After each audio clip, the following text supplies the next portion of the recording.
Good evening. Lilian hapa. Karibuni sana Lilo Safe Haven. Like I promised yesterday, today we're going to talk about the postpartum depression. Disclaimer, mimi si therapist, I'm not a medical practitioner, I'm just a girl ambaye anapenda kuongea mingi. So you only take what resonates. Na leo sitakuwa na words mingi cause nasoma direct. I did a little research about the same. Kwa hivyo sitakuwa na ile kimbelembele ya kuongea words zangu. So, postpartum depression, kama nilivyosema jana, is a medical condition that many women get after having a baby. Okay? Inakuwa characterized na strong feelings of sadness, anxiety, ama kuchoka. Inaweza anza within the first 3 weeks after kujifungua.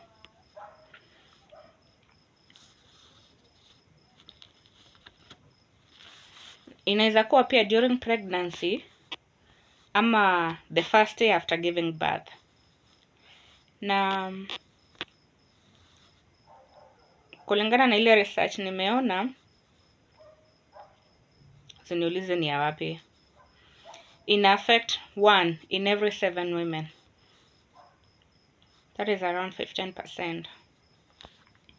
So pia nikalan kuna condition nyingine inajiita baby blues, ambayo baby blues ni feelings of sadness you may have after giving birth, which can happen 2 to 35 days after giving birth and can last up to 2 weeks. Nayo hiyo inakuwa characterized na trouble sleeping, being moody or cranky, even crying a lot. So tofauti ya PPD, the postpartum depression na baby blues, ni kwamba baby blues ina go up to 2 weeks. Ikipita 2 weeks, you seek medical attention, uangaliwe kama uko na postpartum depression.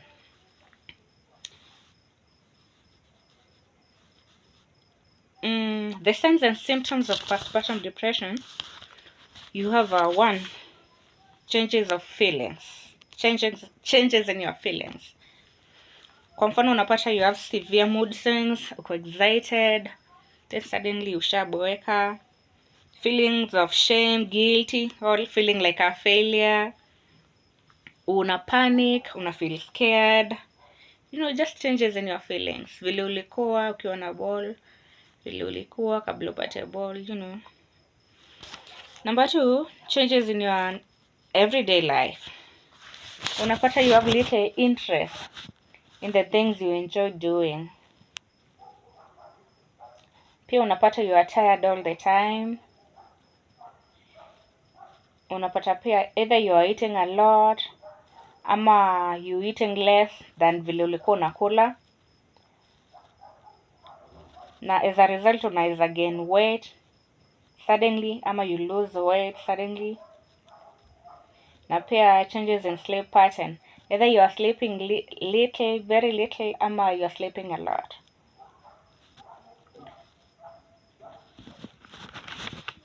Unapata pia uko na trouble concentrating ama deciding on something. You cannot decide. Uko settled enough to decide on anything. Number 3 ni changes about how you think about yourself and your baby. As a result, unapata you have trouble bonding with your baby as a mother. At times you're thinking about hurting yourself or your child. Some even go to the extent of thinking about suicide. It's really sad. Then swali nyingine watu wanauliza, can the postpartum depression affect your baby? Of course it can, because it makes it hard for you to take care of yourself or the baby. So if postpartum depression is not treated, number 1, you may skip postpartum checkups and not follow up instructions from your healthcare provider. Unaona? Zile check-ups zako na mtoi you're not attending. You find it hard to bond with your baby, hiyo nilikuwa nimesema. Na kama bond na mtoi pia na feeling hiyo distance. You may not breastfeed your baby for long. You're not feeling it. Hizo maternal instincts hazija kick in. Your baby may not get the medical care he needs because you're ignoring the instructions from the healthcare provider. Unaweza pata hata vaccine zingine ulisharuka. Unajua vile vaccines zinakuwa vital kwa watoto, very essential. Your baby may have learning, behavior, and development problems and mental health conditions later in life. You had trouble bonding the child. Alafu hakupata tu ile nini ya mama, na at times unapata huko mnyonyesha even for long enough. Unajua breastfeeding inasaidianga mtoi ku develop.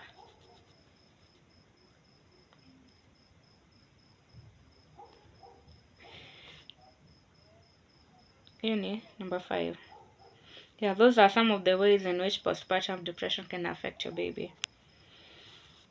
Causes of postpartum depression inaletwa na nini? Number 1, genes. Unaweza ipata from parents.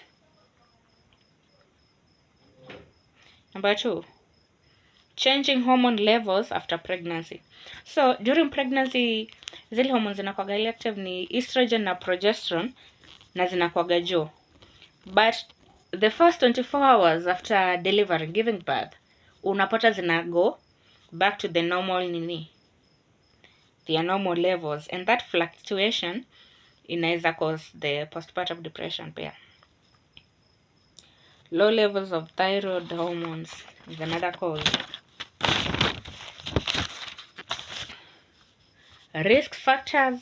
Hiyo tumemalizana na causes. Sasa hizi ni risk factors for postpartum depression, ambayo ni zile zina increase chances zako za kupata postpartum, but it doesn't mean necessarily that if you do one of these or if you're going through one of these utapata. It's just a risk factor that you are at risk ya kupata. Number 1, head depression during pregnancy, family history of depression or mental health conditions. You are at a high risk of getting postpartum depression. Number 2, you've been physically or sexually abused, including physical, domestic pia inachangia. Number 3, stress in life. Stress ziko mingi, such as separation from your partner, death of a beloved one, illness of a beloved one, low income, unplanned pregnancy. Hizo zote ni stress za maisha ambazo zinaweza kufanya ukapata PPD. Number 4, you have diabetes. Diabetes ni sukari. Yeah. Number 5, complications during birth, such as premature birth kabla 9 months. Yeah. Multiples, twins or more babies, birth defects, mtoi hayuko normal physically, ako physically challenged, na pregnancy loss, umepoteza mimba pia inaweza changia. Number 6, you smoke, drink alcohol or use harmful drugs. Wamama, hiyo ni kitu tunaweza avoid ili kujizoea. Number 7, having negative thoughts. Negative thoughts zile za new mom ni kama vile you feel less attractive, maybe you've put on some pounds, pressure to be a perfect mom, you want to be a mom of the year, you feel tired and moody, having doubts that you can be a good mom, all those the negative thoughts. Then pale tunaambiwa postpartum depression can be prevented rather through counseling. Ukienda counseling, you get to talk about your feelings. Therapist anakusaidia to understand your feelings, and that way utakuwa una solve problems and how you can cope with your everyday life. Hiyo ni njia ya kusaidia And then we have the treatment, postpartum treatment. Number one ni antidepressants. Antidepressants inasaidia kutibu depression, so pia inaweza saidia kutibu the PPD. Number two is estrogen. Kama vile tuliona estrogen ikirudi to normal yao. Estrogen ikirudi to normal hiyo fluctuation ndio nini?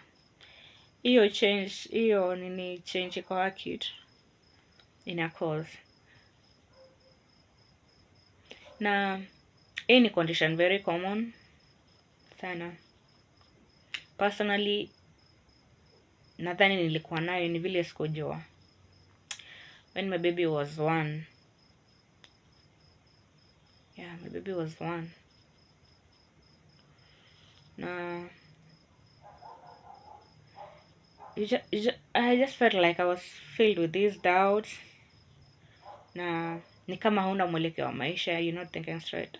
Like you feel like I felt like nothing was working for me.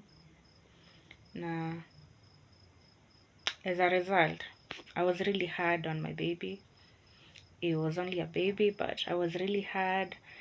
Now after kufanya hii research, it was really unnecessary. Like I was projecting my frustrations on him, and it's not fair. It's not fair, guys. Safari haishi pale mtu akijifungua na yuko salama. Unaona ametoka hosi na ako salama na mtoto ako salama. It goes beyond there. You need to stick with your ladies. You be there for them. You monitor them, because vitu zingine kama hizi they go unnoticed, because hata mimi mwenyewe sikujua nilikuwa nayo, but looking back I think I had postpartum depression. Like I used to eat a lot. I had put on a lot of weight, like close to 20 kgs, because I used to weigh like 55 to 56, and during that time I was weighing around 75, 76. Yeah, it's a lot of weight. Actually, I used to call myself baby elephant those days. It was that bad. So men, your women need that assurance. Wamekuletea mtoto. It's not just about the baby. You need to take care of the mothers as well. Speak to them. Wasikizeni. You monitor them. Unajua mtu wako. If you notice any change vile alikuwa akibehave before na after mtu huyo amekuja, maybe they are overdoing it. You know, that putting that much, you know, kujiwekea hiyo pressure. They need to be a perfect mom. Having those doubts, you know, I'm not sure I'll make it. I'm not sure. They need your assurance. They need your support. We need your support. Okay? Because in the long run, unaona ina affect mtoi pia. So the earlier inakuwa detected, the easier inakuwa kuzuia. Okay? And they say prevention is better than cure. You know. Kwa hiyo, mimi kama therapist wenu wa leo, nimeshukuru kwa muda wenu. Asanteni sana for your support, for your love. Endeleeni kusubscribe, kustick na mimi nawaahidi hautakosa kitu na resonate nayo kwangu. You'll always find something you can resonate with. Okay? Thank you guys. Have yourselves a blessed evening.